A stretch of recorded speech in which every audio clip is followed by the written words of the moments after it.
श्रीराम जय जय राम।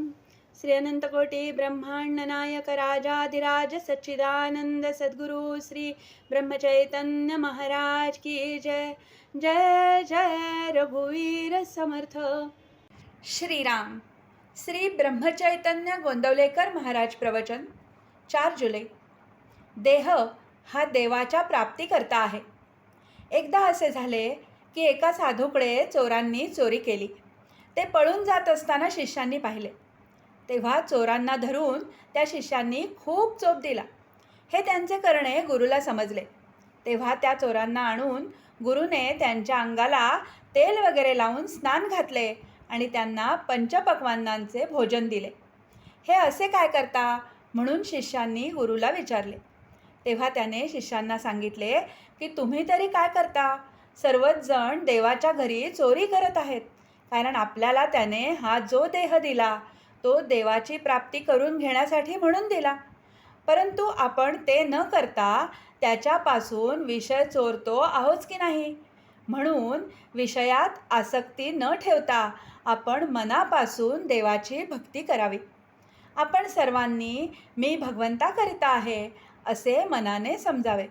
सर्व ठिकाणी भगवंतच भरलेला आहे अशी मनाची पक्की खात्री झाल्यावर मग द्वैत आपोआप नाहीसे होऊन जी एकाग्रता साधते तीच खरी समाधी होय। संत काय करतात? आपण चुकीची वाट चालत असताना अरे तू वाट चुकलास अशी जागृती आपल्याला देतात आणि खरा मार्ग दाखवतात। ते सदा सर्वदा समाधी सुख भोगत असतात आणि नेहमी भगवंताविषयीच सांगत असतात। भगवंताच्या लीला पाहणाऱ्यांनाच खरा आनंद मिळतो। आपण एक दाणा शेतात पेरावा आणि त्याबद्दल 1000 दाणे घ्यावे, ही भगवंताची लीला आहे।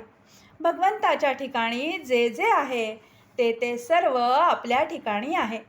जसा मारुतीमध्ये देव अंश होता तसा तो आपल्यामध्येही आहे। त्याने तो फुलवला, आपण तो झाकून विझवून टाकला। मारुतीचे ध्येय डोळ्यांसमोर ठेवावे। त्याचे ब्रह्मचर्य, भक्ती, दास्य आणि परोपकार करण्याची तऱ्हा या गोष्टी आपण शिकाव्यात। मारुती हा चिरंजीव आहे।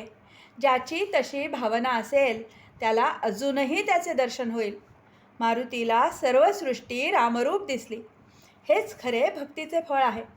उपासक देहाला विसरला की उपास्य मूर्तीमध्ये त्याला जिवंतपणा अनुभवाला येऊ लागेल।